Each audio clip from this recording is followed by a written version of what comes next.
Hello, hello, hello, hello, everyone. Welcome to another episode of Sree's daily global COVID-19 show.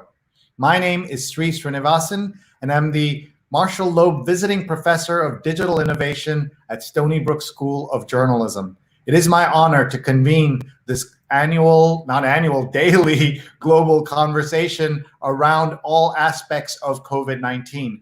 We do try to not focus on the news, but on aspects that you may not see covered every day on television or on the radio or on the internet. And we want to hear from you. We are live right now on Facebook, on Twitter, on YouTube, and on LinkedIn.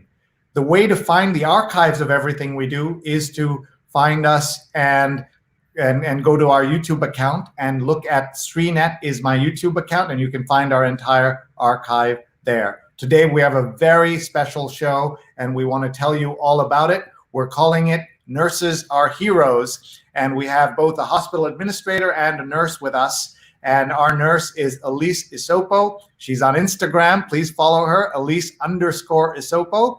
She's a critical care nurse practitioner at North Shore University Hospital. And we've been spending some time together, and you are really going to enjoy getting to know her. We're also joined by Terry Lynam. He is at Northwell News on Twitter. He's Senior VP and Chief Public Relations Officer at Northwell Health. So stay tuned for that conversation with them. Please ask questions. Tell us where you're watching from, because I know Elyse and Terry would love to see the global nature of this conversation and people watching from everywhere. So tell us where you're watching from and any questions you have for our nurse guest. And before we start, we always need to pay the bills. So we want to thank our sponsors. And our first sponsor is SownSocialMediaSolutions.com and the Survive with Live Video Bootcamp. It starts June 1, and you can learn how you can launch your own consistent live stream show in just 8 weeks.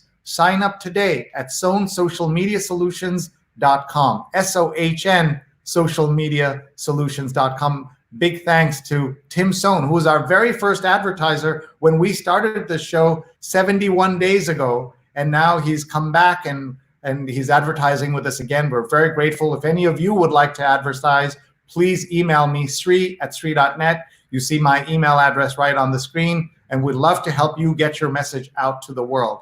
We're also sponsored by Muckrack Academy. I happen to be teaching this particular course, Fundamentals of Social Media, for journalists, PR pros, and everyone. It starts in June. Free certification course. Save your seat at mrac.co/social.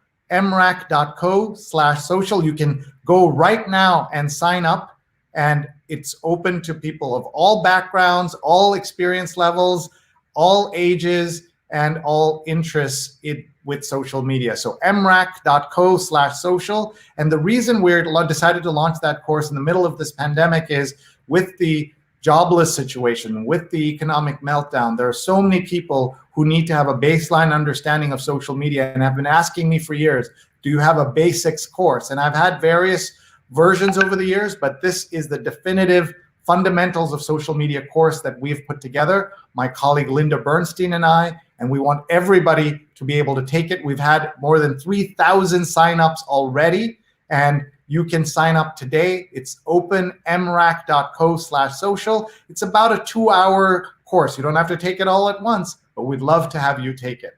All right, I think we're ready now for our guests. We want you to give a big, big welcome to our guests. Our guests are Elyse Isopo and Terry Lynam. Let me bring them on. Hello. Hi there. Hi. How are you doing? Great. How are you? Doing great. Pleasure to be with you today. Thank you for both of you for being here. One of the things I always start with when we do our show is ask each of our guests, how are you doing? How's your family? And tell us where you are. So we'll start with Elyse. I'm doing good. Things are definitely getting better. I'm actually home right now. Usually on Thursdays, I've been trying now that things are settling down a little bit to take at least 1 or 2 days a week off. I do work 13-hour shifts, so 1 to 2 days a week is usually not enough, but we've been doing great and things are definitely getting better that I'm able to take that day off. So I'm home right now. My family's doing, thank God, very well. People in my family are getting better from the COVID-19. So things are getting definitely better. Thank you. Thank you. And let's go to Terry. Hi, Terry, and tell us where you are and situate, the places you both work for us, because we have people watching from around the world. Sure. So I'm in Northwell's corporate headquarters, which is in New Hyde Park. Elyse is about 1.5 miles away at North Shore University Hospital. I have been coming to the office every day for the past 2.5 months. The good thing is I live in New Jersey and I have a 65-mile commute every day. And the only good thing about this pandemic is traffic has been almost non-existent. So I can actually get here in about an hour flat. So that's been good. But my family's good. I've been feeling good. So again, this has been it's been a crazy experience, but very challenging, obviously. But from a PR perspective, it's been very rewarding to kind of chronicle these experiences. Absolutely, and we want to make it clear, you're talking about Long Island is where you are. It's many miles from New York City, but it's all part of that greater New York City area. And it's quite a feat that you are driving from New Jersey all the way to Long Island. That's pretty amazing. Over 2 bridges. I've been doing that. I've been doing that for 19 years, so I've become numb to that commute. Yeah, I'm just trying to think of how difficult that is, and so let's do what I call a global tour, folks. I will show you where people are checking in from. They're coming in here and saying hello. This is Dr. Kanika Manga is watching, and she's watching in Houston. She was a guest on the show this week, and she says nurses are heroes. Ashok is watching from the state of Kerala in India. Hello, Ashok, and everyone, please keep telling us where you're watching from. Please connect. Adept says hello. He says hola, actually. And Sai says, hey, everybody. And so many different folks are watching. We're just so grateful. Ashok says, welcome guests. And we love seeing this kind of global nature of this. Nandini is watching from Toronto. And welcome, Nandini. Thank you for being here. And look at the number of thumbs ups that James has given us. I think this might be a record, and with exclamation points. I also want to make sure that both of you, Terry and Elyse, have had a chance to share this with your networks as well, so that all your family and friends are able to join us. And Marco says Terry is the ultimate PR pro. Our friend Marco Greenberg, who's been on this show as well, and Marco is terrific, and so cool to have him here. Sai is watching from Hyderabad in India. Chester Lee is watching from Brooklyn in New York. So let's get to it. Thank you all for watching. Please tell us where you're watching from, and please ask our hero nurse, our Elyse, a question. But let me go to you, Elyse. You are, just to be clear, where are you? I understand you're in your husband's man cave. Is that true? So that's correct. Usually not allowed up here, but for this, the kids are downstairs and trying to keep it quiet. So I'm in my husband's man cave. So everything you see around me is my husband's, including the picture behind me of horses. He's a big horse race fan, and there's fight pictures up here. He likes to watch fights. But this horse race actually is, we're from Little Neck, and the horse's name was Little Neck, and it won a lot of money. So that's a famous picture that he loves, and that's what he does up here. So that's where I am. Yeah, I love that. And we should point out again, we have this global audience. Little Neck is a part of Long Island. That's the name. There's also Great Neck and Little Neck in Long Island. These are all new things for many of our people watching, though. Yeah. I see my friend Nick Balaban is watching from Brooklyn. He knows what we're talking about here. Absolutely. And Tapadir is watching from Tripura in India, in Northeast India. And Redan is watching from Center Reach, New York. So we're really covering the world here. And he says, love, love, love for all nurses and nurse practitioners. My late mother, who died of COVID-19 on April 27th, has been an RN for 50 years, primarily in the operating room. She retired in 2007. As well, many of my mother's Filipino side of the family were nurses. If I may just take a second here and talk to her. I'm so sorry to hear about your mom's passing of COVID-19, we're, our condolences and our hearts go out to you and to everyone who's watching, who's had someone who's been affected or has lost someone. This is such a difficult time, and we want to point out that nurses like Elyse are often now, tragically, the last people that our loved ones get to talk to, because everyone else is using FaceTime to connect. And so that has added to the tragedy here. And so the nurses aren't just the folks who take care of us, but in many cases, they're also the ones who take care of our families as they're saying goodbye. And even as I say that, my voice is cracking. Elyse, can you reflect on that? And thank you again for everything you do. And thank you. And I'm sorry for your loss. Terrible. And thank you for your mother's service for all those years. So we are seeing a great amount of loss, and it's terrible. And being a critical care nurse, I thought I was used to death and loss, but nothing at this extreme. It's tragic. There's family members that aren't able to be there throughout the trajectory of the dying process, but know that we are there and we're fully there. Our heart, our soul, everything that we do is with your loved ones. In our practice, we are letting people come in, 2 people at a time for a very short amount of time, like 30 minutes, to say goodbye if somebody is actively dying, because they need to be there for themselves as well as their loved one and family member. So we are bringing people in with the risk of, the COVID-19 is a very transmitted virus. So we do give them gowns and gloves to try to protect themselves, but we only limit the time into 2 people. Just know that we are holding people's hands. We are playing songs. I feel that we're getting great bonds with families, even though it's through phone calls, but you have to make that bond in order to connect with the family and the loved one. We're finding out information about patients. They're sending us pictures of them. We're posting them around the room. We read the patient's story. And so we connect with them that way, via FaceTime with the family, but also through conversations. And I've made so many bonds, and I have so many Facebook and Instagram friends of family members that we either saved or we lost. And when we lose people, we try to make that dying process as peaceful and loved as possible, holding hands. Thank you so much, Elyse. I'm just listening to this pains me, but also inspires me with the work that you do and the service and love that you have. Let me ask Terry, who has been watching all of this unfold. You've been in the business a long time. How are you at the hospital level working with your nurses and preparing them for these moments? In their careers, they've done versions of this, of course, but the speed and volume that's going on, Terry, talk us through that, please. So we've gotten a lot so I oversee public relations for Northwell, and we've gotten a lot of requests from news media across the country, even around the world, to try to connect with our caregivers on the front lines to get a sense about what is going on, what are they experiencing.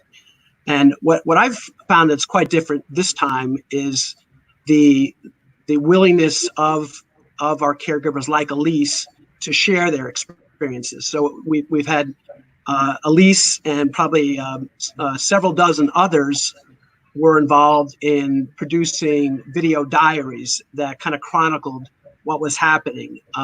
They would speak. They would have their phones on the unit with them, and would provide these snippets of information about what they are seeing. They would have short interviews with their colleagues, obviously protecting patient privacy. We never showed any actual patients in any of the video. But what I found was particularly interesting is the willingness to share their experiences. And it was very gripping. It's been very emotional, even from me, who, I don't work in the hospital. I work in a corporate building. And seeing what they're going through was a very emotional experience, even for me, as kind of an outsider looking in. But it was just the appetite from news media for this type of content was just incredible, and it was different than anything. I've been doing this a long time. This is this kind of emotion was different than anything I've experienced previously. Yeah, thank you. And can you just give us a sense before we go back to Elyse of the size of your system, how big you are in terms of employment, all of that, both raw numbers, and put it in context for New York State, please, Terry. Sure. So Northwell Health consists of 23 hospitals as well as 800 outpatient facilities. We have facilities within the city of New York, on Long Island, which is where we are now, Westchester County. And we were at the epicenter of this pandemic. And to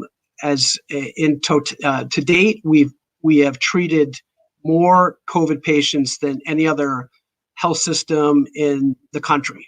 We have treated more than 41,000 COVID patients, including nearly 13,500 hospitalized patients. So this is this has stressed our hospitals. It's stressed caregivers like Elyse and others to the max. This is a once in a generation crisis that we're experiencing. So again, the ability of those frontline caregivers to withstand that kind of pressure, the emotion that the heartbreak that they're seeing on a day-to-day basis, it's so laudatory. I can't begin to tell you how pride, the amount of pride that they've brought to the whole organization. And what are the things that people need to understand about the American healthcare system, Terry, that America, which always is so proud of everything that we do in terms of healthcare, how did we end up in this state where we're still, the epicenter of the epicenter globally? Well, again, I think there's this descended on us very quickly. There's been in recent weeks. There's been a lot of speculation about people posing why didn't we shut down earlier? We could have saved X number of lives if we had shut down the economy a week or two earlier. That we can all speculate, but what ended up happening is it just came upon us so suddenly. I mean, we went from having, I think we had our first confirmed case, I think the first week of March, maybe it was March 7th or 8th. And then it just, the trajectory from there was just incredible. I don't even think we had our first hospitalized patient until March 13th or 14th. And it went from less than 50 patients. And we reached our peak on April 7th with nearly 3,500 hospitalized patients in the span of a month.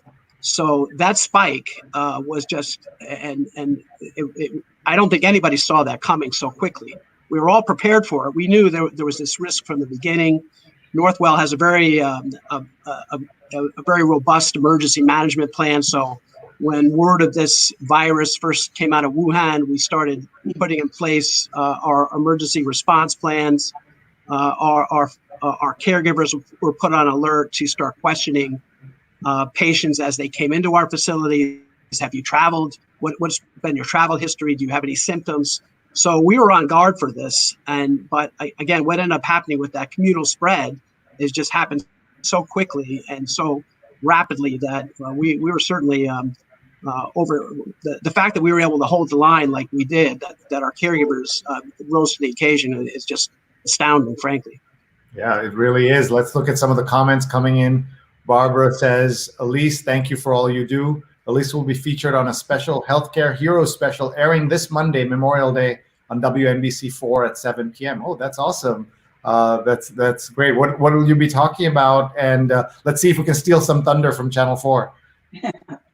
So it was kind of throughout this whole thing, I've been video blogging my experience. I like to take pictures, I like to take videos. And then when I was asked, the videos brought a lot of happiness to what we were doing. People wanted to talk, people wanted to share their experiences. We worked together.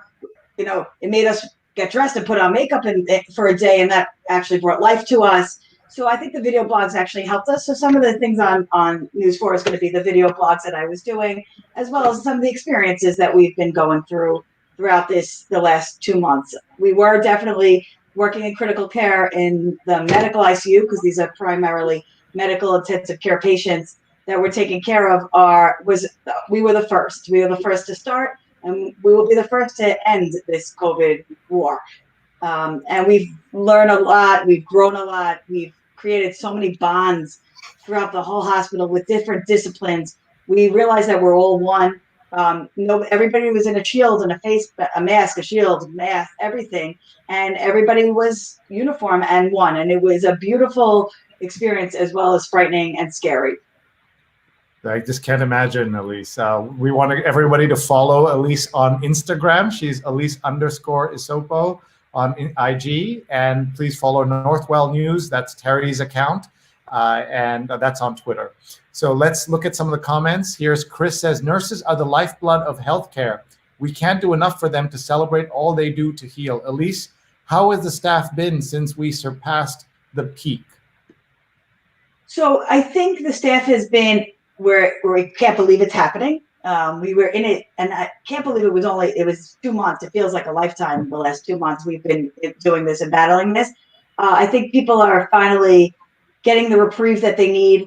The staff we've been trying to relieve people, to give people days off and swap people out, because now is time, since things are getting better and we're closing intensive care units slowly, and it's a wonderful experience closing and moving patients to different locations to be able to give people days off, the well-needed days off, trying to give people, a week off at a time or a day off, just to be able to take a deep breath and think back of everything we've experienced. I don't think we've truly felt everything that we've gone through. I keep saying, everybody's saying about post-traumatic stress after this. I don't think any of us, or some of us are there yet, but I know for myself, I'm still numb to it. I haven't thought through everything that we've gone through. Yeah, I do know we don't sleep well at night. All you do is think about everything that's going on at the hospital, things that you could do better, things that we can help. You want to be there because you want to help everybody else. I truly am so grateful and listening to you, and thank you, Chris, for your question. I think one of the things that people don't understand is it's hard to get PTSD if you're still in the traumatic phase, right? Like you're still living it. You're not post-trauma yet, and that's what you're experiencing. And so many people. Let's look at some of the other comments that have been coming in. Redan, thanks everyone for the comments about his mother's who passed. If you missed that, she served for 50 years, folks, and thank you. And he says, I continue to pray for all on the front lines, as do we all. Ashok was watching in Kerala in India. Today happens to be the first death anniversary of the nurse Sree, who lost her life last year during the Nipah virus attack in Kerala in southern India. Remembering all the nurses and paramedical staff and doctors now. So that's a term that they use, their paramedical staff. I think that's really a good way to think about it. Redan says, as a family member of nurses and other healthcare workers, I have long had great respect for all who work on those capacities. Awesome. Thank you very much. Let's see who else is here. My father has joined us. He's watching in Kerala, India. Hi, Dad. Great to have you and my mom here. We're so sad that we can't be with you in person, but we can talk this way. We also have Jitu Bai, who's watching. And here is a comment from Sai. I knew how much pain during this pandemic for all nurses, doctors, and all healthcare workers to manage family and at the hospital. Really appreciate your efforts. And that brings me to Elyse with a question about how are you managing your own family? I know they're quiet right now downstairs, but there's remote learning and everything else. And even if we wish it was different, we know moms take the load in the family. So can you talk about that? Absolutely. So I've been fortunate enough. My husband does work in healthcare as well, but he works in sales. So he's been not able to go to work, which is a huge help for me. Being that me and my husband going to work, our primary caregiver is my parents, who both ended up with COVID-19. So we have been quarantined from them for a very long time. It's over 2 months, because I personally quarantined myself from my parents 2 weeks before all of this even happened, knowing that working in critical care, I would be the first to see patients, and patients that we didn't know possibly had it. So I was trying to quarantine myself from my parents 2 weeks even before everything in the pandemic really got out there. So I did not give it to my parents, thankfully, but my parents ended up getting it. We obviously don't know how anybody really gets it, or where, or supermarkets or friends. But I thankfully have not. So that was very taxing on me, trying to take care of my dad that was in the hospital for 2 weeks while I was working on the front lines. I was fortunate enough to be in the same hospital with him, thank God, so I was able to be there and help manage the care. But that being said, I lost all my caregiving for my children. My husband stayed home and did his best to homeschool. I will say he has tremendously stepped it up. I would come home to cook dinners and everything was done in the house. The kids are kind of self-schooling themselves, and I'm fortunate enough to have an amazing school district. So the teachers, and a shout out to all the teachers at the school district where my kids go, because they, both the elementary school and the high school where my kids are, sent food to the hospital where I work, sent their love, and have been giving my kids extra special care, knowing that they don't have the support and help at home.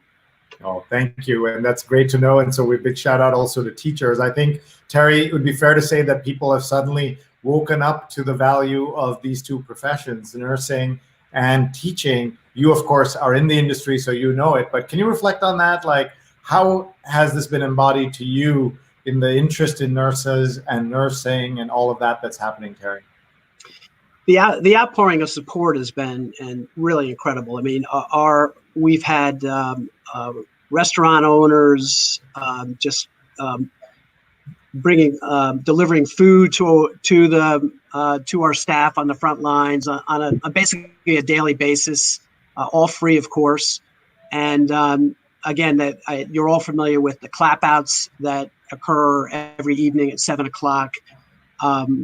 Again, I think that receiving that type of recognition and that reinforcement that everybody, that we're behind you on a daily basis has gone a long way toward trying to keep the morale of those employees. And it's something that as an organization, I mean, healthcare employees have always been, I think nurses in particular have always been the most well-respected profession that there is. And certainly this has solidified it for a lifetime. It's just, again, not to overlook physicians, but I think especially the nurses, what they're doing for those, as Elyse mentioned earlier, for those at the end of life and connecting them with family members is just so inspirational and so emotional. Thank you, Terry. I will just say that the show has been on the air for 71 straight days because we've been on 71 days of lockdown. And I have been looking to get nurses on the show. We've had dozens of doctors, but just the way the American system is in terms of hospitals, having time, these nurses have been so busy in many ways. And there are fewer nurses in kind of like private practice so that they can, on their own decide to go on a show like this. It's been very interesting to see. So we're very grateful to Northwell for bringing Elyse, and for Elyse for giving us her time. She has to go to work today, don't you, Elyse? I do. But I'm going in the afternoon. Today's a day off, so I'll go do more just to go help or administrative stuff, things like that. Wait. Time out. It's a day off and you're just going to go in? Terry, what is going on here? That is dedication. That's where we belong. But it definitely is getting slowly better every day. I don't have to quite go in as much. I do a lot of clinical, and my clinicals are usually Monday, Tuesday, Wednesday, or there's 3 days of clinical, and then there's extra days I go in to help move patients to different ICUs, to help my staff, to relieve staff, just to be there as an extra support or an extra pair of hands, because you can't have enough. But definitely it's tremendously better now that I don't feel as much need to be there every single day. All right. Well, I think it's worth noting too, though, that even though there's been a significant decline in the number of patients in our hospitals, we still have about nearly 900 patients in our hospitals. At North Shore University Hospital, where Elyse works, I think there's like 170 or 160, something like that. So they're still busy, and there has been this change where many more patients, non-COVID patients, are coming in, but the strain on the frontline caregivers has not evaporated to any great extent, and they're still feeling that that pain and suffering of the patients and their families and loved ones. So again, the mere fact that Elyse is on her day off is going in is a testament to that type of commitment on the part of the employees. And also doing the show when she could be just taking a nap. So thank you. That's okay. That too. I do want to add to that. What Terry said was 100% that please continue to social distance, because even though we had 9 COVID ICUs, and now we're down to 4 COVID ICUs, but our non-COVID ICUs now are being taxed greatly. So we're feeling the strain between COVID ICUs and non-COVID ICUs, which is tremendous, because now we're going between, and the people that are coming in sick for the non-COVID ICUs are new patients coming in, but they're also the patients that have been positive for COVID and now transferred to non-COVID. So we're still being taxed greatly in all the ICUs and all the regular floors, because there's so many people that are still critically ill and sick, and that hasn't changed. The amount of patients coming in with COVID to the hospital has changed. That's significantly better. We feel a break from that, but the amount of patients hasn't changed. It's just where they're allotted has. No, thank you, Terry. Go ahead. Yeah, the one thing I wanted to add too, and to a shout out to all those caregivers who are working in nursing homes, the home care nurses who are going out and checking on patients in their homes. That's a very risky. Those are very high risk jobs as well. And again, their level of commitment, their courage needs to be applauded as well, because we all read about the large number of nursing home patients who have passed away. So that certainly has been a lot of heartbreak in the nursing homes. We happen to operate 3 of them, but again, that all across the state, I think there's been 5,000 some odd deaths in nursing homes alone. And again, their level of dedication has been incredible as well. And then again, the home care nurses, often overlooked here, going into people's homes. Every time they go into a home, they have to put on PPE. Every time they come out, they have to take it off, make sure they don't expose themselves. They typically visit 7 or 8 or 9 patients a day. So that is again a very great level of commitment on their part. Yeah, absolutely. We just want to get through to some of the comments and questions coming in, folks. Please tell us where you're watching from. Please say hello to Elyse, our hero nurse who's with us. And we want to also make sure that if you have any questions, we can get them answered. I want to do a shout out to our producers, Rose Horowitz and Vandana Menon. And Rose is on Twitter, Rose Horowitz 31, and Vandana is Vandana_Menon. So thank you both. They've been with me, folks, for 71 straight days producing the show. No weekends, nothing. But what we do is nothing compared to what all these great heroes are doing. And we're so grateful. Here are some comments. Mr. Singh says, nurses are the backbone of a hospital. Sai says, wash hands, wash hands, wash hands. He's making sure that maybe he could be your spokesperson, Elyse, just saying that. And look at Jitu's quote, beautiful, nurses are angels of God. And that is really nice. Nick Balaban says, so hard to stay positive and not get swallowed up in rage over bad leadership and mismanagement. That being said, we must love. So I like that. He's angry and positive at the same time. And I'm sure, Elyse, in your own work, as you see these patients coming in, as you see, you must be frustrated in part, but you have to keep that optimism up. So we have a question for you from a doctor who's watching in Germany. Dr. Atagang, Bernadette Atagang was my guest on a show we had a few weeks ago. And by the way, that was at night in New York. She got off the air at 2 a.m. in Germany. And so how kind was she for us? But she says, greetings, Elyse. How do you feel mentally when you see people behave irresponsibly regarding stay home? So I didn't realize how bad I felt about that until I went to a family event, and I'm not going to mention what it was. And I noticed when I went there, and I wasn't going to go we were social distancing. It happened to be a loved one's birthday. So, those parades are happening. So we bought a cake. We were going outside just to socially distance and hand the cake and just show our faces to our loved one. And when I walked in, there was a massive amount of people hanging out in one area in the living room inside, and I think I lost my mind. And I'm very positive, happy, and people will tell you I don't scream, I don't yell. It's not my personality. But I was so upset when I saw it. I was so taken back. I actually said, if you only knew what I see every day, I should show you the pictures at what we're going through every day. And I don't wish this disease upon anybody, but if you only knew what we see, it's not over yet. And my kids were they're like, Mom, stop. But I couldn't stop because it was so upsetting, because it's the only way we were able to get where we are right now is social distancing, good hand washing. And I feel like our PPE is obviously working, because most of the staff and myself that have not been sick, thank God, have negative antibodies as well. We were a little taken back by having negative antibodies. We were hoping we were slowly getting inoculated to the virus by being in it constantly. But obviously what we're doing is working, and what we're doing is good hand washing and PPE.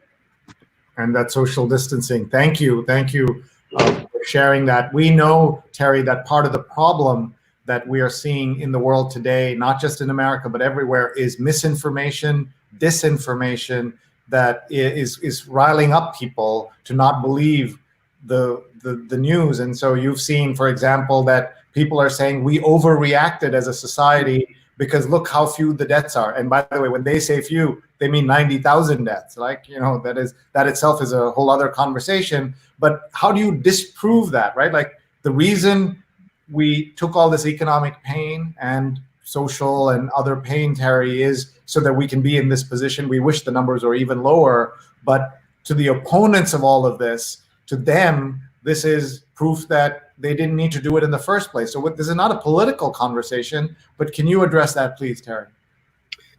Yeah, unfortunately, it has become somewhat of a political situation, and with the push towards reopening the economy. But when you see these people, these people have clearly not been personally affected by those who have died during this crisis, who have gotten sick during this crisis. And to Elyse's point, it's really disrespectful. I find it for those who continue to flaunt it, who dismiss it. The numbers speak for themselves. No pandemic, epidemic in recent history has had the death toll that the coronavirus has had on this society. Not since the AIDS epidemic from the 1980s have we seen this kind of loss of life. So to dismiss it so arbitrarily and call it an overreaction, if anything, again, the statistics show that we probably didn't act soon enough. If we acted, there was a study out today that if we acted a week earlier, we could have cut the death toll by half. So again, to dismiss it and diminish the impact that it's had on millions of people, millions of families, it's insulting, frankly. I completely agree. Let's go to some of the comments here. And Dr. Atagang, again, watching from Hamburg, says, thank you for your service and leadership, Elyse. And my father, who's watching in Kerala, says, did someone mention Florence Nightingale today? She's worshipped as the lady with the lamp. I don't know, is Florence Nightingale someone that Americans are really aware of, or is it something we read in maybe some fifth grade book? So as a nurse, tell us how is she seen as kind of a patron saint, maybe? Could you talk about that, please? Absolutely. So Florence Nightingale is our leader, and it was her 200th birthday, Nurses Week, 2 weeks ago, and we definitely salute her, and she is definitely a patron saint, as you call it. She is, her whole thing was infection control and hand washing, and it's so ironic 200 years later, and that's what works. That's what works with this pandemic. So she is definitely someone we talk about. She's definitely someone, as nurses, we look up to and we learn about, because she said it all. And 200 years later, we're all thinking the same thing. Hand washing and infection control is essential. Yeah, that's really important. And I'm sorry to say I missed the 200th anniversary. That tells you how much is going on, right? Like, we are not able to pay attention to all the news, and that's so we salute Florence Nightingale. Dr. Atagang says, paradox of prevention. Measures function so well that people turn to think they were not needed. That is stunning in all of this. Elyse and Terry, I'll ask you the same question. The value of science, the value of medicine, the value of taking expertise seriously has been highlighted to me on a global scale. How do we teach people that these things matter? It is not a feeling, a gut feeling. It is not instinct that we need. We need sound science so that we are very careful in how we behave going forward. And this may not be the last pandemic. In fact, everything tells us there could be more to come, and there will be more to come. So Terry first, and then to Elyse on this particular question. Yeah, so there's a lot of lessons learned here, and I think what we're doing as an organization, as I mentioned before, we've treated more than 40,000 patients across our health system. So we're going beyond just what we're developing is a longitudinal study where we are going to be tracking these individuals and staying in touch with them to find out in the next month or two, are they developing any other kind of illnesses that will tell us more about how this virus progresses, how it does impact the body. And we all know about the predictions of COVID resurfacing in the fall. So we're in the very early stages of really understanding this virus, knowing how it progresses, and obviously the how it spread. I mean, there's every day we're learning more about. Today there was a study about while the virus does transmit. There are traces of the virus on objects, surfaces. It's not as easily transmittable as we first thought. So we are learning more as we go along. But again, I think the more we focus on the science, the less we talk about the politics of this, the less we get off on conversations about hydroxy. I think the better. We have to rely on the science. Getting into the politics just takes us totally off track. A lot of important clinical trials going on right now. With Northwell alone, we have 7 treatment trials that are in place involving more than 1,000 patients. There's a lot to be learned there about if this virus does resurface, how can we treat people most effectively.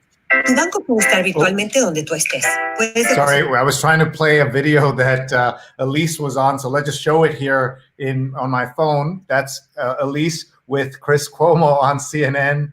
Nurse practitioner. In 20 years, I've never seen it this bad. What is it like, Elyse? I think it'd be fair to say most nurses are private people who only want to do their work and do that. You have found a calling to also share what you're doing, just as we see many doctors sharing, and I wish and hope you will inspire more nurses to be able to share like you're doing. What is it that has enabled you to be able to be such a clear communicator and helping so many people by doing shows like this, or of course CNN and Channel 4 on Monday? So I will thank Terry for that as well. When this first began, I'm always a sharer. I like people. I'm a people person. I like to talk. I like to socialize, but not at this trajectory and not globally at all. We are private people. Being called a hero definitely makes me feel uncomfortable. It's just because I feel like this is what I do and this is what I do every day. And my 9-year-old actually put it perfectly when this all began and things started saying, healthcare heroes. And my 9-year-old said to me, "But Mom, you do this every day. Why now are people acknowledging it?" And we know it's at such a different level. And I just do my job. This is my job. This is my calling. This is where I belong. I want to help people. The more people I can help, the better. The more people I could save. If I was a hero saves everyone. And obviously we can't do that.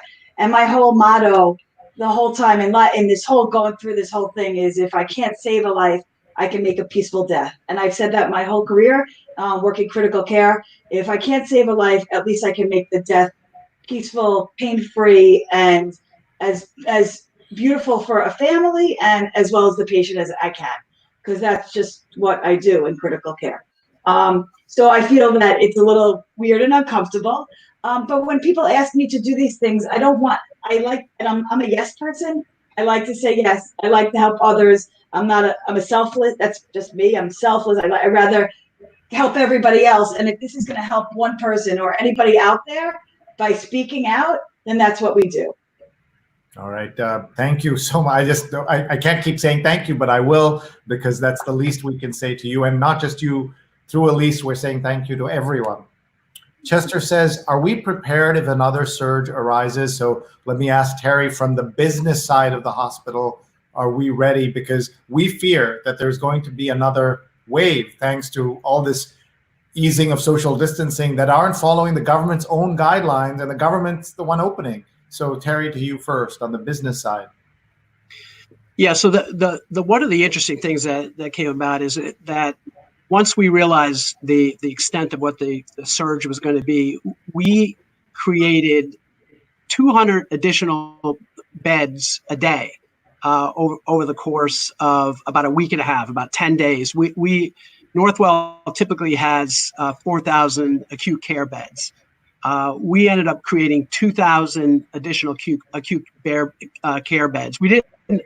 Fortunately, we did not need them all, but we probably ended up hitting a peak at about 5,400 of those beds being full. So we did things like we had beds that we were putting in conference rooms, in lobbies. The fact that we were not doing elective surgeries, we were putting beds in procedure rooms, in ORs, endoscopy rooms. Many of our hospitals erected tents. So many of those tents are still up. The feeling is that, again, the uncertainty about if this virus does resurface, how bad is it going to be? So we are much better prepared now than we were back in early March when this first took hold. And again, there is that excess capacity that's there if we need it right now. Look, I'm so glad to hear that. Sai is watching, and he says, all the blessings from all the gods to your family. I think that's beautiful. Dr. Atagang says, we have to fight the infodemic and occupy the space with data and science. I think that's really important. And my wife is watching. Rupa says, wow, such an amazing thought. Save a life, if not, help it be a peaceful death. And we're just getting so many comments from all over the world here. Daniela is saying, watching from New York City, thanks for bringing the segment to us, Sree, Elyse, and Terry. Nurse diaries are a courageous and creative way of informing us tucked away safely at home about frontline efforts. Thanks to all registered nurses, healthcare workers, and hospital administrators at Northwell. So thank you. But this is a question that I'm sure some of our audience watching all over the world, at least, may not be sure. What is a registered nurse, a nurse practitioner? Because these terms are not the same globally. So we'll go to you on that. So I will say I am a nurse, and I will always be a nurse. So in order to be a nurse practitioner, you get a master's degree in nursing. I'm able to practice as a isolated practitioner. I can write prescriptions, I can place orders. But the good thing about being a nurse practitioner is I'm always a nurse, and I was a nurse in the ICU for many years. So I can do things as a nurse, and I also can, right now, I do things as a nurse practitioner. So I do take care of patients from the medical perspective, writing orders, doing treatments, putting in lines in the ICU, central lines, and all these people are critically ill, and prescribing the treatment and diagnosis. But also I am at the bedside with my colleagues, constantly turning and cleaning and anything that's needed. We're all in this together. And you've seen that constantly. So the difference is that it's a master's degree and you're able to practice independently as a nurse practitioner. But once a nurse practitioner, you always keep your nursing license. You can't be a nurse practitioner without being a nurse. Okay, great to know. Thank you. We have so many questions and comments. We have you only for another 5 minutes, so we're going to do quick questions and quick answers. Terry, here's a comment from Jason who says, it seems Northwell is in the news more than other organizations. Is Northwell more open to sharing information than about the pandemic? If so, what does that philosophy come from? And so is it true? I'm sure Terry will tell you it's true, but what's the sense you have there, Terry? Yeah, so we've tried to be transparent with the news media about what's going on. There's some organizations that have been. I'll give you an example. So we often get questions about how many patients have died across our health system, and sadly, there's been about 2,500 patients who have passed away, and that's an astounding number. We've discharged successfully more than 11,000 patients. But again, we're seeing, as do some quick math, we're seeing a mortality of about 20%, 19%. So we've shared that information, and at times when I have done that, I found myself to be the only one out there sharing that information. So, but I think doing that has developed really solid relationships with news organizations. They realize they can trust us, that we're being straight with them. And again, we've become kind of the go-to organization from a healthcare standpoint with the news media who are looking to connect with our caregivers. And again, the mere fact that we're Elyse and several dozen others have been willing to share their experiences on the front lines. As I said before, the news media has been very appreciative of that, and again, it's really helped put in focus what is happening right now. So I want everyone who works at another hospital system to learn from this and make sure that they too are sharing and transparent. That's the only thing that will counter the fake information that's out there. And people on the trolls side of this, they will jump on anything that seems unclear and infect it in that terrible way, as we know. So again, we just have a couple of minutes. We want to read a couple of questions here. Do we have to live with COVID-19 as we have with HIV and hepatitis? The trends show this. Won't we take at least another year to develop a vaccine? And then I'd say to Elyse that my worry is that the issue of vaccines has been so contaminated in America by candidate Trump, by Robert F. Kennedy Jr., by Jenny McCarthy, all of these people, that there will be millions of Americans, if there is a free vaccine that they can take today that will save their lives, will not take it. And then that doesn't help all of us, or any of us, at least. I couldn't agree more. There's so many vaccines that we know that save lives that people do not take, do not give their children because of side effects. So we focusing on this vaccine, but are people really going to use it? How many people are really going to use it? I don't think COVID-19 is going away. I think we know we have to live with this now, but I think we know how to live with it better. And as time goes on, we're learning more and more about it. And that's one thing, being a frontline staff, I've watched, and never in my life, we heard about the Spanish flu, and we heard about how you treated all these different things, pandemics in the past, but we never had to live with something and watching things transfold and unfold, that something worked, and now the next day the protocol doesn't work, and then a week later it's a different protocol. And it was something amazing to experience and learn and watch transpire over time. We put protocols in place, and then we had to unfold protocols because we now know they don't work. And over time, the more time that passes, we are going to find something, a vaccine. We are going to find medications that work, and we just need the time to be able to do it. And I think now is the time that we've slowed the curve, that we've had social distances, that we have this social apartness is going to help us for our future to get better, because it's not going away. Thank you. Sai says, is asking about India in respect to the vaccine, since India's cases have increased rapidly. So let me ask Terry, as the person who kind of has a 30,000 foot level view, what is your advice to countries or even states in America about how to handle the second wave or the current wave as it increases all over the world. So Terry, your thoughts?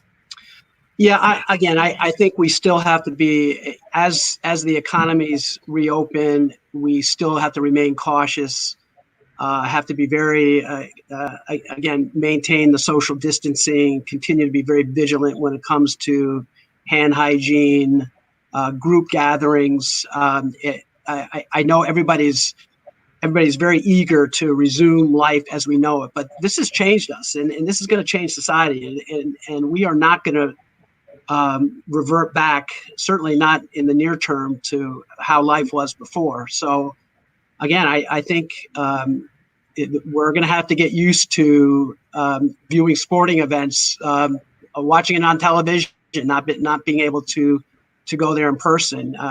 Unfortunately, and I'm a huge sports fan, but I just don't see that happening anytime soon. Yeah, it's really, really sad. We're out of time here. I want to read Radhyan's quote. There's so much to learn from public reaction to the pandemic of 1918. There were public gatherings in defiance of scientific and medical advice, which resulted in a resurgence of cases. And that's what's happening now. It is happening today all over the country. And for those of us in America, we're experiencing Memorial Day weekend, which is a traditional time to go out and celebrate the outdoors, and people are going to do that. But please stay careful, be careful as you do this. So just as we want to give each of our guests a moment to reflect and give us a final thought before I thank them. And then I'm going to ask Elyse to do something I've never asked my guests because I let them run after this, but I'm going to ask you to stay after I'm done with the show so I can just thank you personally and with Terry to just say hello. So let's go to Terry, a couple of final thoughts from your side, and then we'll go to Elyse. So one of the things, just a final thought, we're in the process now, Northwell, in conducting a huge amount of antibody testing. What antibody testing allows us to determine is the prevalence of the how prevalent the COVID-19 is in the various communities that we serve throughout the metropolitan area. We have had an initiative the last couple of weeks where we're doing testing, both diagnostic antibody testing in low-income churches throughout the region. And what we're seeing is about 3 out of every 10 people in those communities are testing positive for COVID antibodies. So again, a big focus moving forward is to try and address that in Black, Hispanic, Asian communities, and which is going to really help us if there is a resurgence, in trying to keep people safe. Thank you. Can you just, because the name Northwell is of a group, right? So of a bunch of different hospitals. What are some of the biggest hospitals so that names people may recognize? So our flagship hospitals in Manhattan, Lenox Hill Hospital in Manhattan, North Shore University Hospital, which is in Nassau County, Long Island Jewish Medical Center in Queens. It's on the Queens-Nassau border. We have Southside Hospital in Bayshore, and Staten Island University Hospital. Wow, those are all iconic for folks from outside New York State. These are iconic, legendary hospitals that have had millions and millions of patients over the years. Radhyan says, "Stay strong and blessings to you all." Ashok says, "Thank you for the wonderful session, really informative." So let's go to Elyse. Elyse, thank you for being here. She is Elyse_Isopo on Instagram, and by the way, Terry is at Northwell News. So Elyse, your final thoughts for now. My final thoughts are just to thank you for having me, and thank you for putting this out there. And thank you to the community and all the people that have helped us and supported us, and not only given us things, but the wishes and the prayers, and they're working and they're helping. And I just want to thank everybody for the support. And I want to show you that my father just tweeted, I just heard from my global show that Florence Nightingale discovered 200 years ago, hand washing was the best way to protect ourselves against virus infection. Medical science has advanced so much, but what the lady with the lamp taught us is still valid. So there you go. From your mouth, it went to India, and my dad it at Sreenev on Twitter. So before you go, I just wanted to show you, you folks are in Long Island. I picked up my laptop. I just want to show you New York City and show you how empty New York is. We're on the Upper West Side of Manhattan folks. And in the distance, you can see Midtown Manhattan. Over there, you can see New Jersey. That is where Terry lives, but he works in Long Island, which is in the other direction over there. But look at the streets, Terry. Look at the streets, So, how empty it is. That's a subway station with nobody going in or out. And you know, Terry, that anytime there would be hundreds of people every minute kind of going in and out of a place like that. Crazy, unbelievable. Yeah, and it's very, very, very sad. So I'm going to say thank you to our guests, and but I want them to stay in the green room so I can come back and say hello and thank you so much publicly to Elyse. You are a hero, and on behalf of all of us who are getting to stay indoors and complain about the kids making too much noise, complaining that we don't have enough zucchini and things like that, while you go and do the work and save lives. We're so, so grateful. And Terry, thank you to you and your team for making it possible for folks to hear from people like Elyse, and also running the system, because after all, it is an industry, it is a business, and making sure that the resources are there for everyone. So thank you to you both. Thanks, Sree. Thanks for having us. Thank you.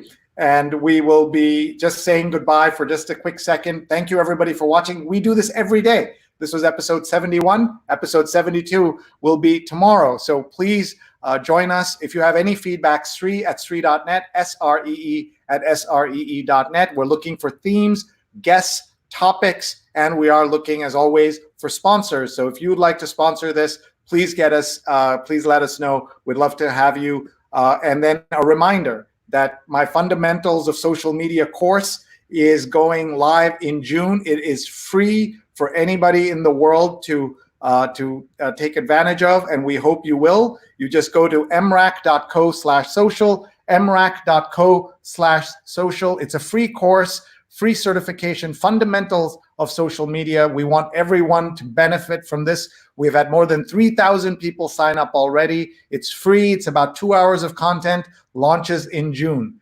Fundamentals of Social Media, muckrack.co/social. And with that, I want to thank you all for being here. Thank you for your support of this program. Many of you have told me this is a lifeline. Many of you have said this is uplifting, but I want to tell you that I'm the one uplifted by this show, by your presence, by your audience, and your generous sharing of this. So thank you very much. We'll see you again. Bye-bye, everybody. Thank you. Thank you. Thank you.